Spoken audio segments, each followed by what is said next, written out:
All right, so it's day 3 of recovery, and you can sort of notice a bit of swelling that's sort of come down from the work that they've done up here, obviously. But I've got to tell you, it's the first night. The sleep wasn't the easiest, but since then it's been spot on. I'm really stoked with the way things are turning out. The healing process, I can feel it healing. Sort of like a bit itchy and stuff at the minute, but I don't want to touch it because I don't want things to move out of place. Was able to wash my hair today.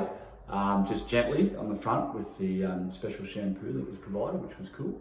And I feel like the back of my head is sort of recovering as well. Like I can feel the hair growing and everything. So yeah, I'm really stoked with the way that things are turning out at this point. And yeah, I'm just excited for the time to hurry up so I can see this, coming to fruition. But thanks for all the messages for the people that have had the procedures before, saying that it was the best thing that they've done and so on, and the messages of support.